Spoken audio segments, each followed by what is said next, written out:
Okay, so here we have problem 9-54. I've already laid out the setting up of the problem before we actually get started. So in this problem, for the read step, we see that we have two billiard balls colliding. There's 2D motion. We see that they go off bouncing at different angles, okay? And we're tasked to find the final velocity of the second ball. Through the physics, I know that I need to apply conservation of linear momentum. And that's the sum of all initial momentums is equal to the sum of all final momentums. All right, and momentum is a vector quantity, so I can break this down into the x and y directions as I go through this problem. All right, for the draw step, it is important to do a just before and just after when we're using conservation of linear momentum. It gives an idea of what is going on. So just before these balls collide, ball number one has some initial velocity purely in the x direction.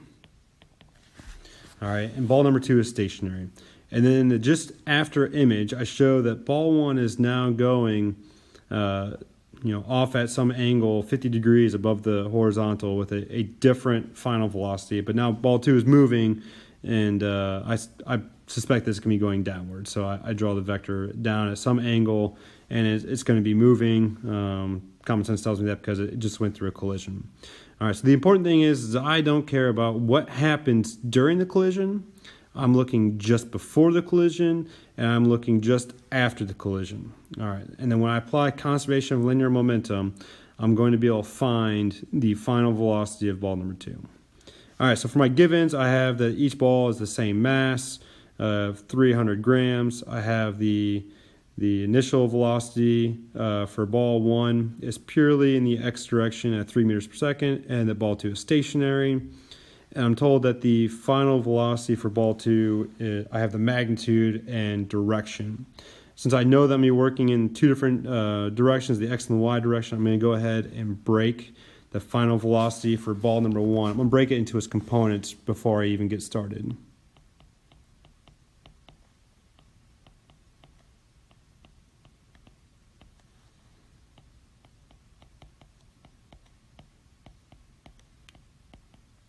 And this is nothing more than vector decomposition.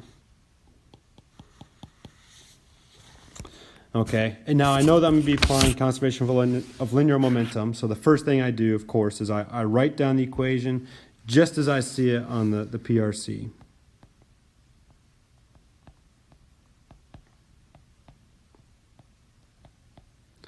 The sum of all initial momentum is equal to the sum of all final momentum. All right, and of course, since I have this in the x and y direction, it's a vector, I can break it into its components. So once again, just like in Newton's second law, I'm going to go ahead and I'm going to write this in its two different directions.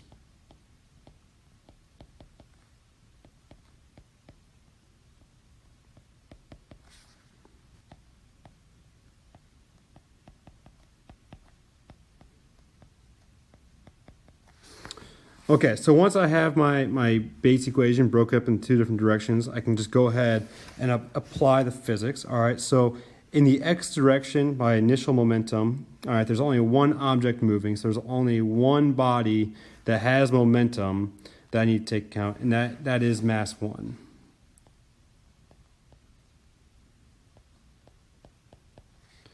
All right, and then the final state, just after the collision, both bodies are moving, so both bodies have momentum, and I'm going to suspect that they both have it in the x direction, so I'm going to include both of those momenta.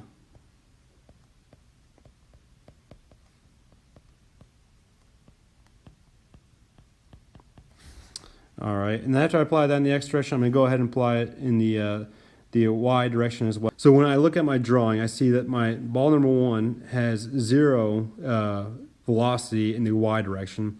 So my initial momentum is 0 in the y direction.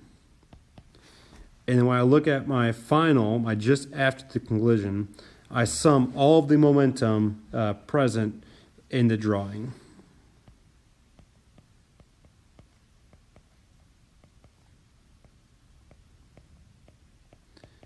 Now, I'm not going to concern myself with the direction of velocity to, or its y component in particular, I'm just going to sum all momentum and then see where that gets us when we apply algebra to this problem. All right, so we've already stated that mass 1 is equal to mass 2. So both in the x and the y direction, my masses are all going to cancel out. All right, and I'm trying to isolate the velocity number 2 in the final direction. So I'm going to do that.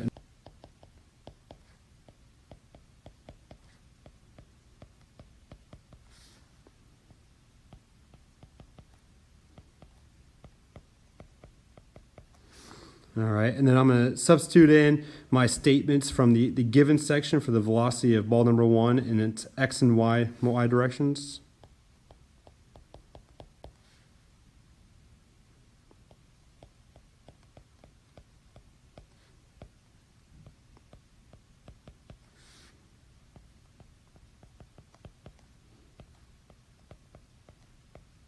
When I sum these together, I'm going to find that the numerical value is 2.679 meters per second, and in the y direction, I'm going to have a negative 0.383 meters per second. Okay, and when I sum these together, I'm going to find that the final velocity of number 2 is going to be 3 in the I hat minus 0.4 in the j hat meters per second. Then when I go into the check step, I'm looking for units in meters per second because it's requested a velocity. I have that 1 sig fig. My angle was given to me as 50 degrees. That's 1 sig fig. So 3 and 0.4. That's good to go.